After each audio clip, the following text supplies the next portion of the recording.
ಈಗ ನಾವು ಒಂದು ರೀಸೆಂಟ್ಲಿ ನಮ್ಮ ಸಾಯಿಲ್ ರಿಪೋರ್ಟಲ್ಲಿ ಒಂದು ರೆಕಮೆಂಡೇಶನ್ ಬಂದಿತ್ತು, ಒಂಚೂರು ಕನ್ಫ್ಯೂಸಿಂಗ್ ಮ್ಯಾನರಲ್ಲಿ ಕಾಣಿಸ್ತು.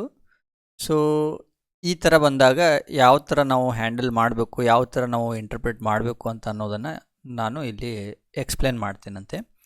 ಏನಪ್ಪ ಅದು ರೆಕಮೆಂಡೇಶನ್ ಅಂತಂದರೆ, ಇಲ್ಲಿ ನೋಡ್ಬೋದು ನೀವು, isolated column footing are recommended to be founded at a depth of approximately 2 meter within the laterite layer having an N value of about 14 to safely support vertical loads. A safe bearing capacity of 140 kN per meter square may be considered for a footing size of 1.65 meter by 1.65 meter. ಅಂದರೆ ನೀವು ಇದು ನೋಡ್ಬೋದು, ಇದೇನು line ಇದೆಯಲ್ಲ, A safe bearing capacity of 140 kN per meter square may be considered for a footing size of 1.65 meter by 1.65 meter ಏನಿದೆಯಲ್ಲ, ಇದು ಒಂಚೂರು confusing ಆಗುತ್ತೆ. ಅಂದರೆ ನಾವು ಕೆಲವೊಬ್ರು ಏನು ತಿಳ್ಕೊಂಡು ಬಿಡ್ತಾರೆ ಅಂತಂದರೆ, ಇವರು ಏನು ರೆಕಮೆಂಡ್ ಮಾಡ್ತಾ ಇದ್ದಾರೆ ಅಂತಂದರೆ minimum size of footing 1.65 meter by 1.65 meter recommend ಮಾಡ್ತಾ ಇದ್ದಾರೆ, ಅದರದ್ದು SBC ಏನಿದೆ 140 ತೊಗೊಳ್ಳಿ ಅಂತ ಹೇಳ್ತಾ ಇದ್ದಾರೆ ಅಂತ ಅನ್ಕೋತಾರೆ. ಬಟ್ ಅಲ್ಲಿ ಅಂದರೆ ಒಂದು ಎಕ್ಸಾಂಪಲ್ ನಾನು ಕೊಡಬೇಕಂತಂದರೆ, ಇಫ್ ನಮ್ಮದು footing size 2 meter by 2 meter ಇದೆ ಅಂತಂದರೆ ನಾವು 140 SBC ತೊಗೊಂಡ್ರೆ ಅದು ಕರೆಕ್ಟ್ ಇದೆ ಅಂತ ನಾವು ಅನ್ಕೋತಾ ಇದ್ದೀವಿ, ಹೌದಾ? ಸೊ ಇದು ಏನಿದೆ ರಾಂಗ್ ಇದೆ. ಇಲ್ಲಿ ಇವರು ಏನು ಹೇಳ್ತಾ ಇದ್ದಾರೆ ಅಂತ ಅನ್ನೋದನ್ನು ನಾವು ಇಲ್ಲಿ ಎನ್ ವ್ಯಾಲ್ಯೂಸ್ಗಳು ನೋಡಿದ ಮೇಲೆ ನಮ್ಗೆ ಗೊತ್ತಾಗುತ್ತೆ ಆ್ಯಕ್ಚುಲಿ. ಸೊ ಹಾಗಾಗಿ ಇದೇನಿದೆ ಇದು ನಮ್ಮದು ಸ್ಟ್ಯಾಂಡರ್ಡ್ ಪೆನೆಟ್ರೇಷನ್ ಮೆಥಡಿಂದ ಇಲ್ಲಿ ಏನು ಎನ್ ವ್ಯಾಲ್ಯೂಸ್ ಕೊಟ್ಟಿದ್ರಲ್ಲ, ಅದು ಎನ್ ವ್ಯಾಲ್ಯೂಸು ನಾನು ನೋಟ್ ಡೌನ್ ಮಾಡ್ಕೊಂಡಿದ್ದೀನಿ ಇಲ್ಲಿ. ಫಸ್ಟು ಇದರದ್ದು ಆ್ಯಕ್ಚುಯಲ್ ಮೀನಿಂಗ್ ಏನು ಅಂತ ತಿಳ್ಕೊಳ್ಳೋಣ. ನಾನೇನು ಇಷ್ಟೊತ್ತು ಎಕ್ಸ್ಪ್ಲೇನ್ ಮಾಡಿದೆ ಅಲ್ಲ, ಅದು ರಾಂಗ್ ತಿಳುವಳಿಕೆ, ಓಕೆನಾ? ಸೊ ಆ್ಯಕ್ಚುಯಲ್ ಮೀನಿಂಗ್ ಏನಪ್ಪ, ಟ್ರೂ ಮೀನಿಂಗ್ ಏನಪ್ಪ ಅಂತಂತಂದರೆ, ಇವರು ಫೂಟಿಂಗ್ ಸೈಜನ್ನು 1.65 meter by 1.65 meterಗೆ ರಿಸ್ಟ್ರಿಕ್ಟ್ ಮಾಡ್ತಾ ಇದ್ದಾರೆ. ಇದಕ್ಕಿಂತಲೂ ಜಾಸ್ತಿ ಹೋಗಬೇಡಿ ಅಂತ ಹೇಳ್ತಾ ಇದ್ದಾರೆ. ಅಪ್ ಟು 1.65 meter by 1.65 meterಗೆ 140 SBC ಇದೆ. ಅಂದರೆ ನಮ್ಮದು G+1 ಬಿಲ್ಡಿಂಗ್ ಇತ್ತು. ಸೊ ಹಾಗಾಗಿ ಅವ್ರೇನು ಮಾಡಿದ್ರು, ಇಫ್ ಲೋಡು ಕಡಿಮೆ ಇತ್ತು ಮತ್ತು ಆ ಫೂಟಿಂಗ್ ಸೈಜು 1.65 meter ಒಳಗಡೆ ಇತ್ತು ಅಂತಂದರೆ ಸುಮ್ಮನೆ ಅನ್ನೆಸೆಸರಿ ಬೇರೆ ಟೈಪ್ಸ್ ಆಫ್ ಫೂಟಿಂಗ್ಸ್ಗಳನ್ನು ಏನಕ್ಕೆ ಕೊಡಬೇಕು ಅಂತ ಹೇಳಿ ಅವರು ಬೇರೆದು ಯಾವುದು ಅಂತ ಅನ್ನೋದನ್ನು ಹೇಳಿದ್ದಾರೆ, ರೆಕಮೆಂಡ್ ಮಾಡಿದ್ದಾರೆ. ಬಟ್ ಇದು ಇಂಪಾರ್ಟೆಂಟ್ ಪಾಯಿಂಟ್ ಅನ್ನಿಸ್ತು, ಸೊ ಹಾಗಾಗಿ ನಾನು ಎಕ್ಸ್ಪ್ಲೇನ್ ಮಾಡ್ತಾ ಇದ್ದೇನೆ. ಸೊ ಇಲ್ಲಿ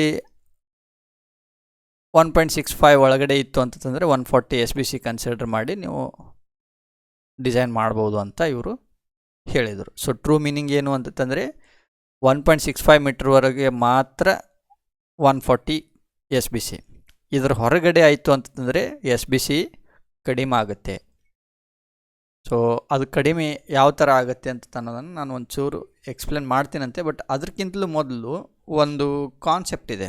ಏನು ಕಾನ್ಸೆಪ್ಟಪ್ಪ ಅಂತಂದರೆ, ಇದು ನಮ್ಮದು ಫೂಟಿಂಗ್ ಇದೆ, ಹೌದಾ? ಈ ಫೂಟಿಂಗ್ ನಮ್ಮದು ಅವರು ರೆಸ್ಟ್ರಿಕ್ಟ್ ಮಾಡಿದ್ದು ಎಷ್ಟಿದೆ, ಇದು 1.65 meter 1.65 meter ಇದೆ, ಹೌದಾ? ಸೊ ಅಂದರೆ ಇದೇನಿದೆ 1.65 meter ಬಿಡ್ತಿದೆ ಅಂತ ಅಂದ್ಕೊಳ್ಳೋಣ, ಓಕೆನಾ? ಸೊ ನಮ್ಮದು ಫೂಟಿಂಗ್ದು ಲೋಡು ಸಾಯಿಲ್ ಮೇಲೆ ಯಾವ ಥರ ಟ್ರಾನ್ಸ್ಫರ್ ಆಗುತ್ತೆ, ಈ ಥರ ಎಟ್ 45 ಡಿಗ್ರಿಯಲ್ಲಿ ಲೋಡು ಟ್ರಾನ್ಸ್ಫರ್ ಆಗುತ್ತೆ, ಹೌದಾ? So at what depth it influence the major load, ಅಂದರೆ ಎಷ್ಟು ಡೆಪ್ತ್ವರೆಗೆ ಇದೇನು ಲೋಡ್ ಬರ್ತಾ ಇರುತ್ತಲ್ಲ, ಇದು ಇನ್ಫ್ಲೂಯೆನ್ಸ್ ಮಾಡುತ್ತೆ ನಮ್ಮದು ಸಾಯಿಲಲ್ಲಿ. ಅಂದರೆ ಒಂದು ರಫ್ ರೂಲ್ ಇದೆ, 2 times ಆಫ್ ವಿಡ್ತ್. ಅಂದರೆ ಇದು ವಿಡ್ತು 1.65 meter ಇದೆ ಅಂತಂದರೆ 2 into 1.65 meter. ಸೊ ಎಷ್ಟಾಗುತ್ತೆ, 3.3 meterವರೆಗೆ. ಸೊ ನಾನು ಅಪ್ರಾಕ್ಸಿಮೇಟ್ಲಿ 3 meter ಅಂತ ಅಂದ್ಕೊಳ್ಳೋಣ. So up to 3 meter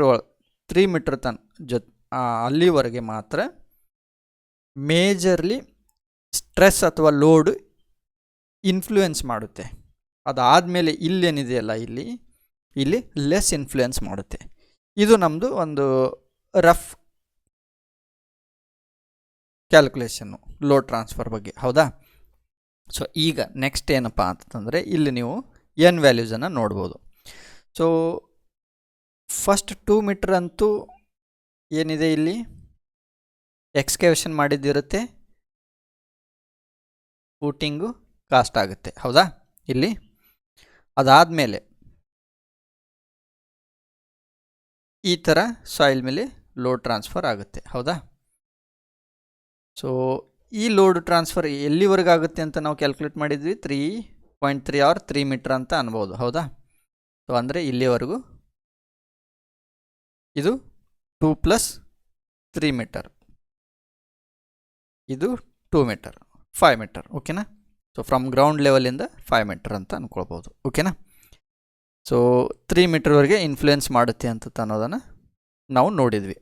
so ಇಲ್ಲಿ ನೀವು ನೋಡ್ಬೋದು, ಈಗ ಎನ್ ವ್ಯಾಲ್ಯೂಸನ್ನು ನೋಡ್ಬೋದು ನೀವು. ಸೊ ಎಲ್ಲಿವರೆಗೂ ಇದು ಮ್ಯಾಕ್ಸಿಮಮ್ ಇನ್ಫ್ಲುಯೆನ್ಸ್ ಮಾಡುತ್ತೋ ಅಲ್ಲಿವರೆಗೂ ನಮ್ಮದು 14 SBC ಇದೆ. ಅದಾದಮೇಲೆ ನೀವು ನೋಡ್ಬೋದು 11 7 ಇದೆ. ಸೊ ಇಫ್ ನಮ್ಮದು ವಿಡ್ತು 1.65ಕ್ಕಿಂತಲೂ ಜಾಸ್ತಿ ಆಯಿತು ಅಂತಂದರೆ ಇದೇನಾಗುತ್ತೆ, ಆ್ಯಂಗಲಲ್ಲಿ ಮತ್ತು ಡೆಪ್ತಲ್ಲಿ ಹೆಚ್ಚಿಗೆ ಆಗುತ್ತೆ, ಇನ್ಫ್ಲುಯೆನ್ಸ್ ಮಾಡೋದು ಹೆಚ್ಚಿಗೆ ಆಗುತ್ತೆ. ಇಫ್ ಇನ್ಫ್ಲುಯೆನ್ಸ್ ಹೆಚ್ಚಿಗೆ ಆಯಿತು ಡೆಪ್ತಲ್ಲಿ ಅಂತಂದರೆ ಏನಾಗುತ್ತೆ, SBC ನಮ್ಮದು ಕಡಿಮೆ ಬರುತ್ತೆ. ಸೊ ಹಾಗಾಗಿ ನಮಗೆ ಏನು ಮಾಡಿದ್ದಾರೆ ಇಲ್ಲಿ ರಿಸ್ಟ್ರಿಕ್ಷನ್ಸು 1.65 / 1.65 ಅಂತ ಮಾಡಿದ್ದಾರೆ. ಸೊ ಹಾಗಾಗಿ ನಾವೇನು ಮಾಡಬೇಕಪ್ಪ ಅಂತಂದರೆ ಎನ್ ವ್ಯಾಲ್ಯೂಸ್ಗಳನ್ನು ಕೂಡ ನಾವು ನೋಡ್ತಾ ಹೋಗಬೇಕು. ಸೊ ಏನಾದರೂ ಕನ್ಫ್ಯೂಷನ್ ಆದರೆ ಎನ್ ವ್ಯಾಲ್ಯೂ, ಸೊ ರಫ್ಲಿ ನಮ್ದು ಎನ್ ವ್ಯಾಲ್ಯೂ ಮಲ್ಟಿಪ್ಲೈಡ್ ಬೈ 10 ಇತ್ತು ಅಂತಂದರೆ SBC ಅಂತ ಅನ್ಬೋದು. ಸೊ ಇದೊಂದು ವೆರಿ ರಫ್ ಕ್ಯಾಲ್ಕುಲೇಷನ್, ಓಕೆನಾ? ಸೊ ನಾವು ಈ ಥರದ ಕಂಪ್ರೆಸಿವ್ ಸಾಯಿಲುಗಳಲ್ಲಿ ನಾವು ಈ ಥರದ ಎನ್ ವ್ಯಾಲ್ಯೂಸ್ಗಳನ್ನು ನೋಡ್ಬೋದು. ಸೊ ಈ ಥರ ಇದ್ದಾಗ ಒಂಚೂರು ನಾವು ಕಾಶಿಯಸ್ ಆಗಿ ಇರಬೇಕು. ಇಫ್ 1.65ಗಿಂತಲೂ ಹೆಚ್ಚಿಗೆ ಆಗ್ತಾ ಇತ್ತು ಅಂತಂದರೆ ಇವರು ಬೇರೆ ಟೈಪ್ಸ್ ಆಫ್ ಫೂಟಿಂಗ್ಸನ್ನು ರೆಫರ್ ಮಾಡಿದ್ದಾರೆ. ಸೊ